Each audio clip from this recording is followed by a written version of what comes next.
All right, everybody, welcome to the Remodelers on the Rise show. I'm your host, Kyle Hunt, and I have a guest named Don. I was thinking about your last name, and then I butchered the first. I'm going to start it again. Dominic Rubino. That's Did me. I nail it?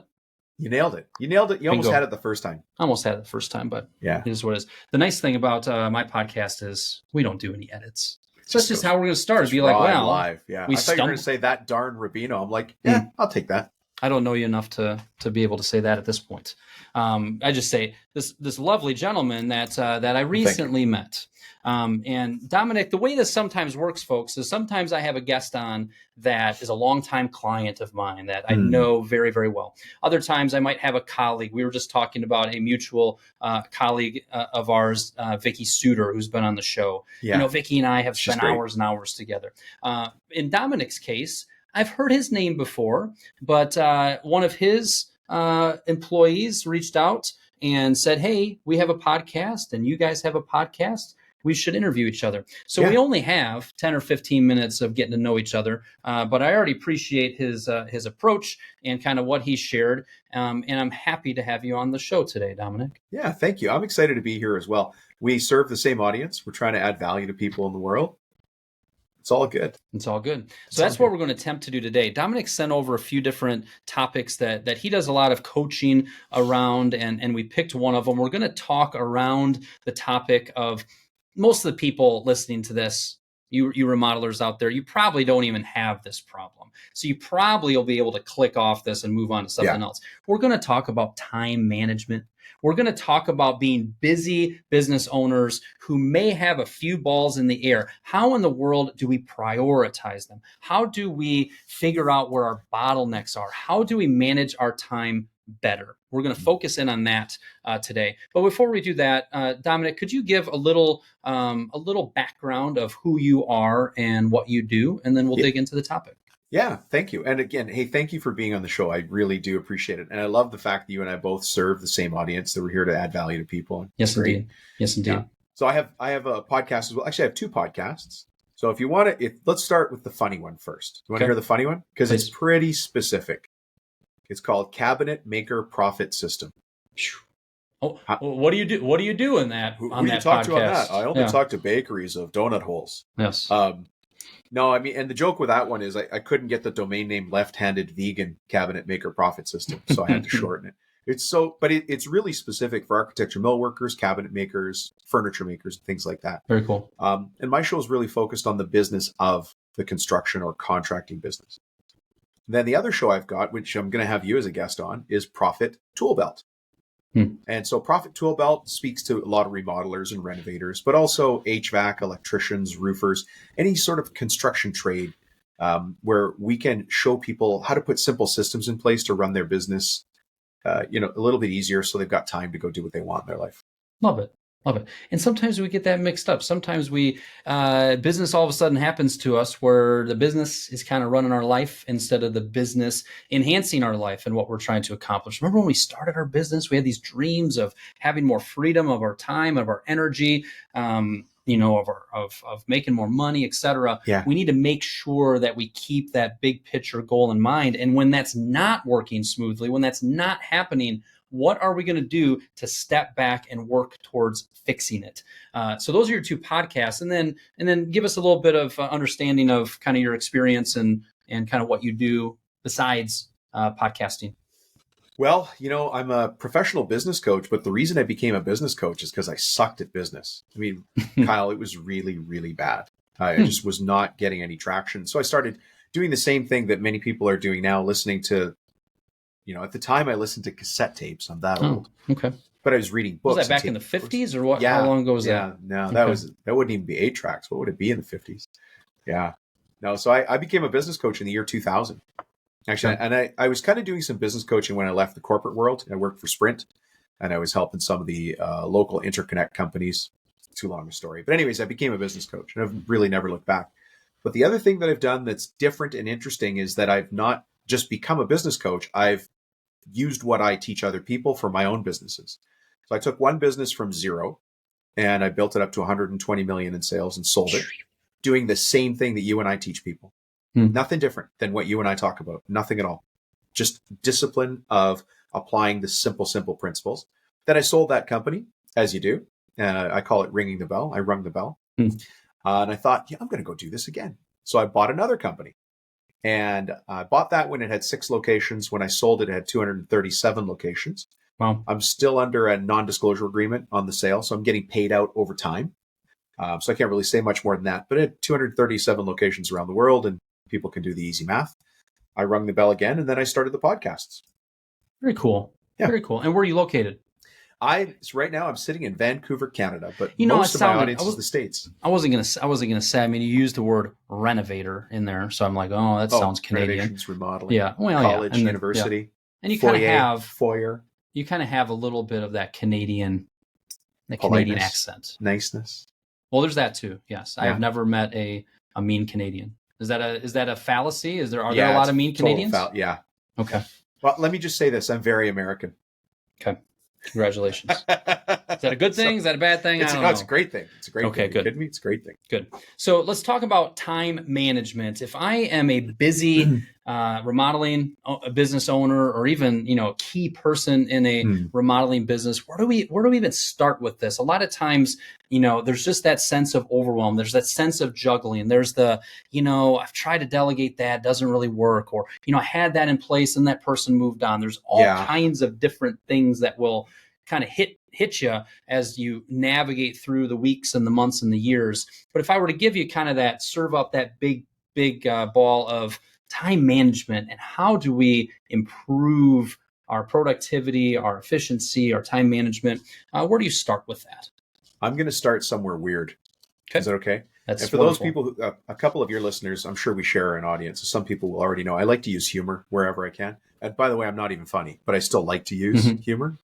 Time management is a lot like brushing your dog. It's like brushing your dog. You are never really done. And so I know you asked me a very specific question, but I went back up a level.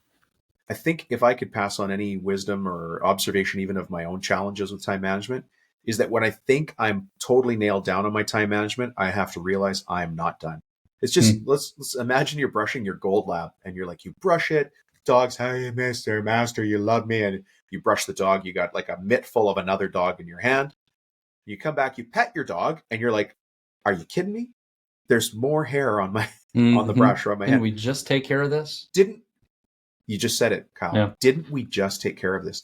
And so the first thing to understand is time management really is like, you can't manage time. You're just trying to corral it a bit. So let's start with that understanding first. So don't set expectations on yourself that are too high. Constantly be working on your management of time. And then inside of that, if I can just go for another second, you got to manage it in 3 ways. This is where I've found success. And, you and I both coach. You can go even further than just a second. Okay. Expand on it. You got 3 points. You can take 3-4 minutes. Okay. Well, I will inhale so that you can ask additional questions. Please. The thing we want to keep in mind, though, is I have to find ways to manage myself. I have to find ways to manage others. And then I have to manage time itself.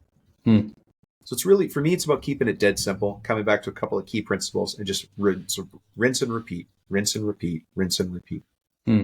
So expand on each of those if you would. So you're thinking time management, you're setting an proper expectation there, and then you're kind of going to the route of, when I think of time management, there's 3 things that I'm managing there: myself, managing others, and managing time itself. Tell us a little bit more about each of those. Yeah, sure. So let's think about let's talk about managing myself first. And it's right now we're recording and it's summertime, and I understand people are going to listen to this show whenever they do. Sure. But I want everybody for a second to think about the Thursday before they're taken off for a long weekend. How productive, and Kyle, I can already see you smiling. Yeah. How much do you get done that Thursday you're trying to get out of town? I'm just thinking stud. I am a world beater. Okay. It's amazing. I just kicking butt and taking names. Right. And why is that? I think there's something to do with a little bit of fear and anxiety, and, oh crap, I got to get this all done. Sure. A little bit of, I want to enjoy my trip, therefore I better get this done. And just the focus. There's all of a sudden, and I'll share exactly what went through my head. A recent trip, it was like, I pull up Facebook that day, typical distraction. I'm like, don't. you have got to stay focused today. And it just really heightened the intensity of the focus. And it's like, if I could just corral that every day, I would get 10 times more done over the course of the year. Yeah. So thank you, because you're teaching the lesson for me. Imagine if every day you and I operated like it was the Thursday before a long weekend. Yeah. And the way that I've best been able to explain it or describe it to people or guide them through is it's the power of absolute focus, like you mentioned, your third point there. But time management is about priority management. Yeah, so what happens on that Thursday before a long weekend is I probably write a list. I got to get this done, this done, this done. And like you said, you're a stud. You're like, I got that done and it's 7:02. I got this thing done and it's 8:59. I got this thing done and it's 9:01. And like, oh my God. And that kind of thing can happen as long as I set out to do that. Now, can I flip this whole Thursday before a long weekend around?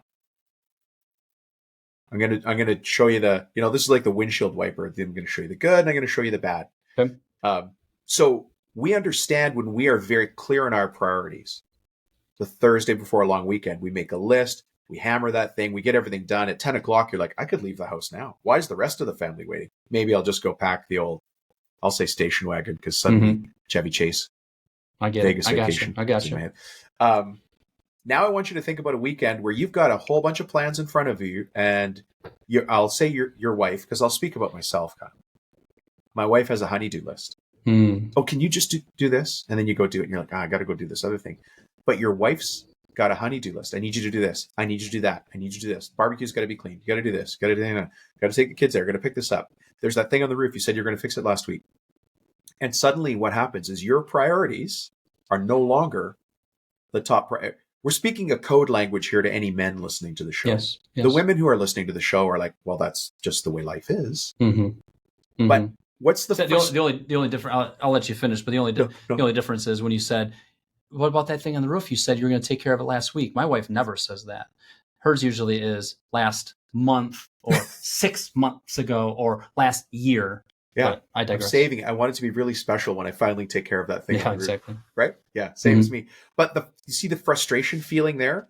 Obviously, you love our wives. We want to take care of things, and those lists have to be done. But that's not my priorities. It's somebody else's priorities.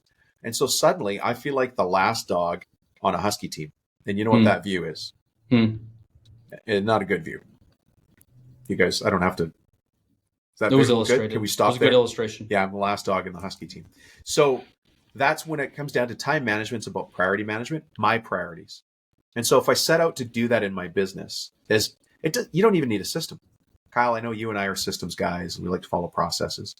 But I think people just understanding that, whatever system you use, folks, have your own system for identifying your priorities. Those come first. And then everything else can happen after that. As long as yours came first, we're all good. Especially as a leader of a business where yours should be ones that impact others, that are things that only you're able to take care of a lot of times, or that just give you the peace of mind that you need to kind of continue navigating through your day. Okay, time management. That's definitely a takeaway. Time management is about priority management. I think sometimes we overcomplicate this. And what do we do when we are trying to prioritize and whatnot? We need to make a list. And it's not a lazy list. This is a list that we actually are thinking through. We're looking at our upcoming calendar. We're looking, at our inbox. We're not just jumping to the first thing in our inbox. Only 0.2% of the time is that the most priority, right? Yeah. You're really thinking through what are my priorities and making a priority list. Sometimes just slowing down enough to create a prioritized solid list is 80% of the battle. Yeah. But we are moving too quickly sometimes to slow down. Yeah. By the way, your comment about the email is fantastic, because if I open my email, it is this black hole vortex that just sucks me in. So many years ago, I came up with a saying, and I know it offends some people, but I'm okay with it. I'm not going to say it. Before you say it, this is his saying for all of you who are about to be offended. I do not know what he's saying, nor do I condone anything that's about to come out of his mouth. Go ahead, Dominic. Thank you. Was that the disclaimer by the legal department? The Remodelers on the Rise lawyers make me do that sometimes. That's right. Yeah. No, that's okay. I view emails as 15-minute work orders, and I don't take work orders. That wasn't even offensive. No, it's going to offend somebody. Oh, I guess. It offends somebody who's waiting for a response from me from an email. Now, I understand we're getting change orders and questions from, the people on our team. That's fine. But my priority as the leader is not to answer emails. My first priority is to lead this company. And so I don't have to answer emails as soon as I sit down. What I need to do, and I was going to support your statement, write my list. First, just change the order of the things you're doing in the day. As soon as you get to the office, write your list. And if you find that as soon as you walk through the door, people are coming at you, then stop for coffee first at a nice coffee shop. Get yourself a coffee, face the corner, put your headphones in, and you write your list of priorities for the day. Because then it's your day. Now you've identified your priorities. You're going to brush this dog, and it's going to be bald by the time you're done. I see what you did there. When you said nice coffee shop, is this? I nice? was wondering, how come you got a Timmy's? How did you get a Timmy's? Is this considered a good? No. Now, some of you watching the videos, for those of you listening to the podcast, I'm holding up a Tim Hortons cup right now. Yeah. Is this considered the good stuff? No, that's not. Oh, no, that's good. That's hockey coffee. It's got hockey coffee, right? Hockey coffee, yes. You got there coffee. Happens to be the reason this came about is my wife is works at our church, and she was working at church today, and the kids were at home, so I spent the morning working at home, trying to kind of manage them. Doing this with you, had to come to the office, which is about 5 minutes from the house, so the day is quite condensed. And Tim Hortons is the closest place to my office, therefore. Yeah. It was the place that I stopped. Plus, I think they have great coffee. No, they do have great coffee. But, you've got the Tim's, you got the Starbucks, but you said a nice coffee place. Like going to Dunkin' Donuts is usually not a nice seating experience. What I want is for the owner to step up into an economic class that they are trying to work towards. I like that. Can I say that?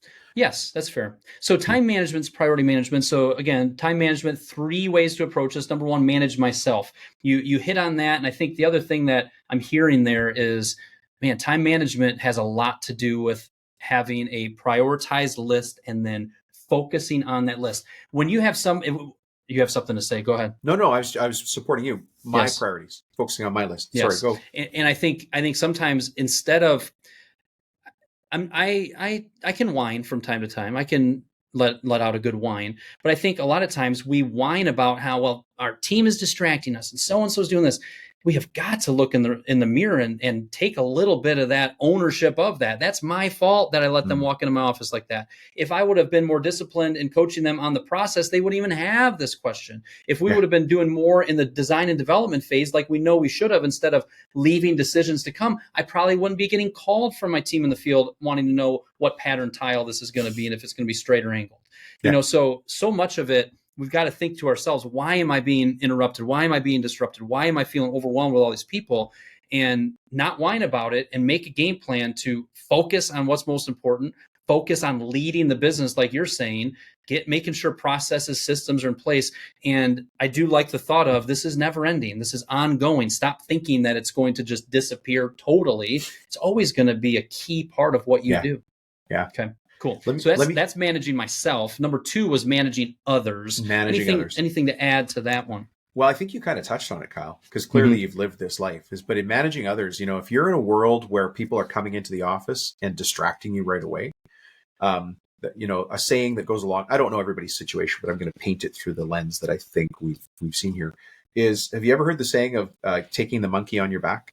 When people are coming to you with their problems or they want you to answer every question? Yep. I remember I started with a customer, and they were an architectural millwork firm. I mean, they build the most incredible stuff out of wood. Like, they would just beautiful stuff. So our very first coaching meeting, I happened to be on site, and we could not get a sentence completed before somebody walked in or texted or phoned up to the office. And I called this project Stop the Insanity, because it was insane that these guys had built a company to a couple $1 million, making, like, the customer never saw the insanity. But the insanity these guys were going through, and it's because they tried to answer every question for everybody. They didn't have a method, which is what you and I teach people, right? Simple systems for keeping people in check on our team. They need the information, but they have to make the decisions themselves. So there's an old study in the Harvard Business Review, and it's about time management, not taking the monkey on your back. And if anybody wants to Google this, you just Google it. Now here comes another potentially offensive statement that I love. The monkey must be fed or shot. Okay. Have you ever heard that one? I think I have, yes. Yeah. So think about that. When I come to you with a problem, you either have to feed the monkey, which means you're going to take my problem from me. So I'm going to like, hey, Kyle, I can't figure out where to get the purchase order for the thing that came for the junk removal company. Yep. Now you're going to go, oh, I know where that is. It's faster for me to get it for you. than it is for you, Dom, to go get it. So now you just fed the monkey.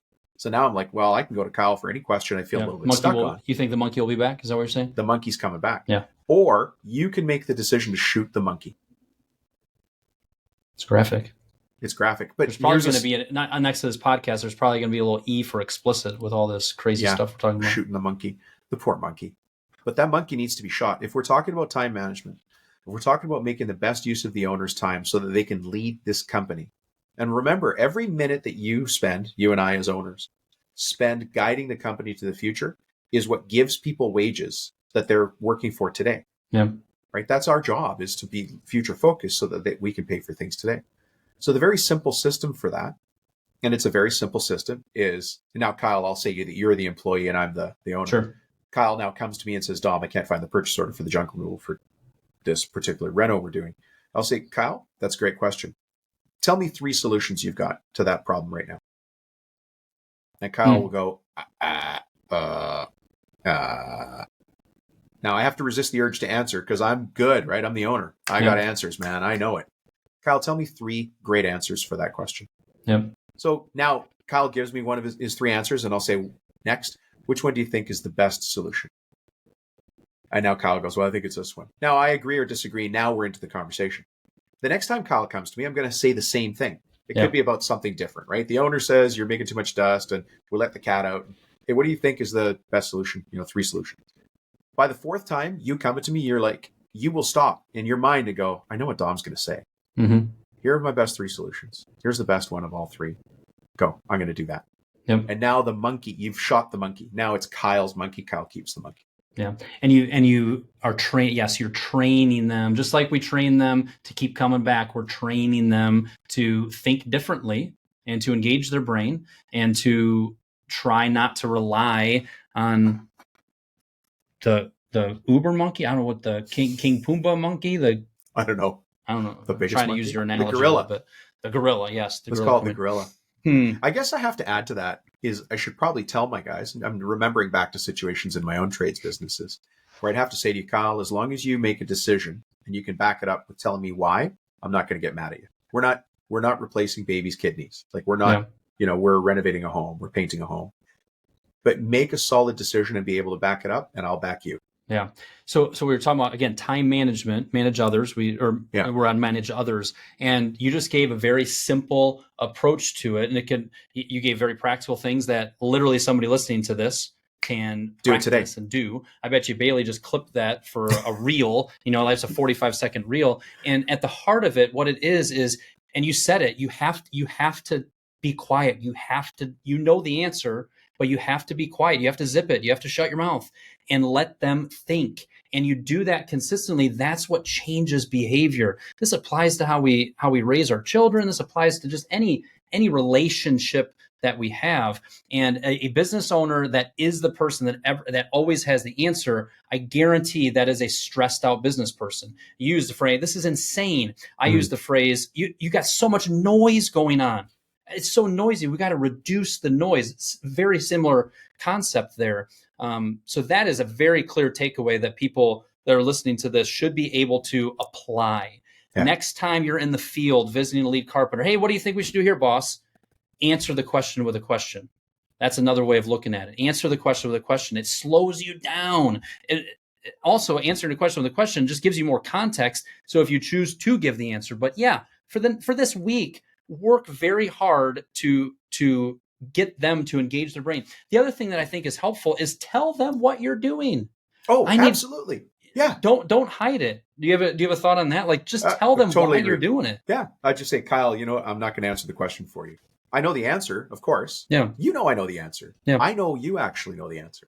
But of course, that's my style is to joke around a little bit. And obviously that's how I recruit, interview, onboard, hire, and train. So that's part of our, natural. Yeah. But other people have different styles. Some guys are not talkers, they're much more doers. And so you have to find your own style. But feel free to say to the guy, look, I'm going to stop answering this question for you in the future.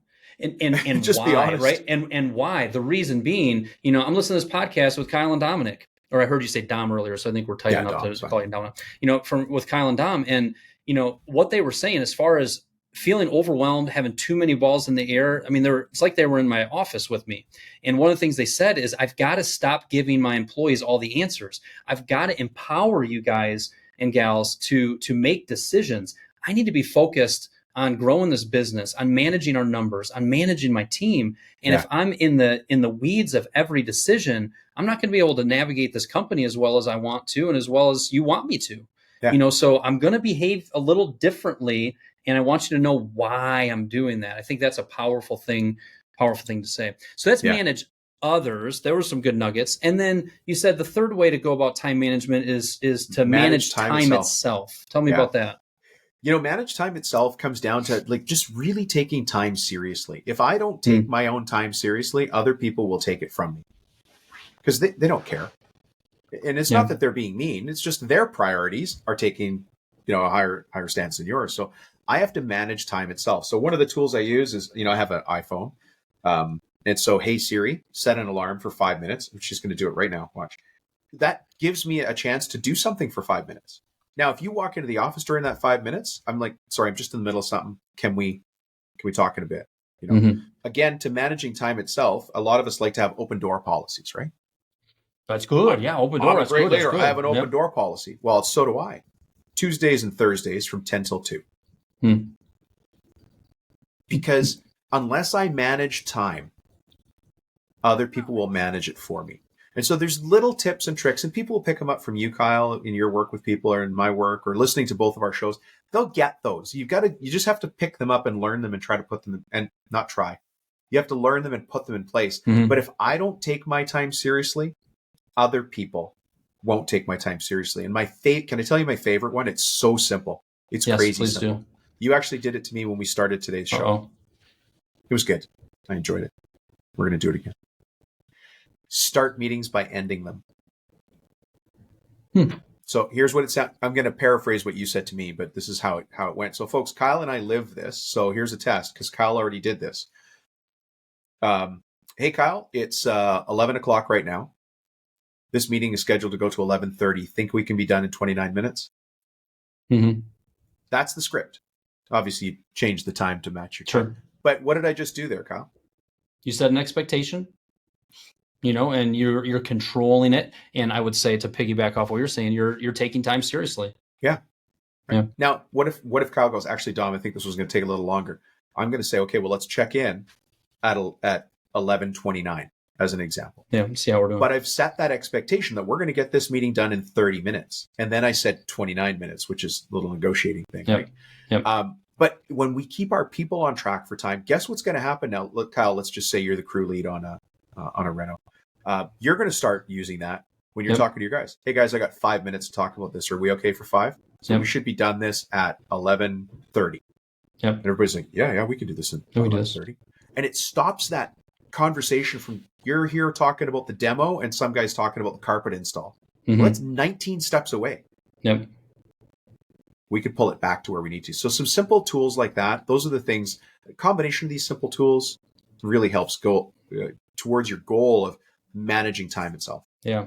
Managing time itself. I mean, any meeting that you have, maybe you have a weekly production meeting, maybe you have your salesperson and designer, whatever, a full team meeting. If you are doing that meeting and that doesn't have an agenda written up for it and time next to each part of the agenda, and third, just as important, having an actual timekeeper, and if they make animal noises at the end of each section of things just to keep things light, wonderful. Or they can simply say, hey, we got 2 minutes left in this part of the agenda. Just want to let you know. It just changes the behavior of things. When you don't have that, all of a sudden now this 45-minute meeting has been an hour and a half.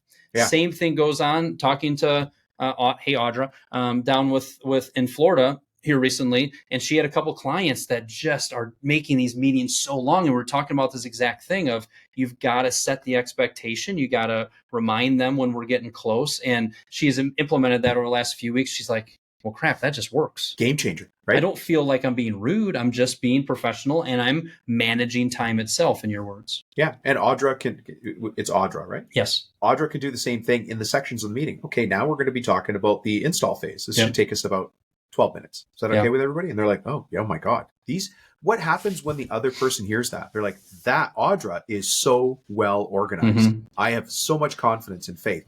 If it takes 13 minutes, they're like, well, I was pretty close. If it takes 11, they're like, she's so efficient. Oh my God, she scares me. Yeah. Yeah. Right? Which both of those would be good. Yeah.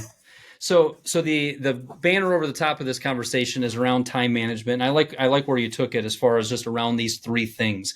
We need to manage myself and the priorities and manage my priorities. Number 2, manage others.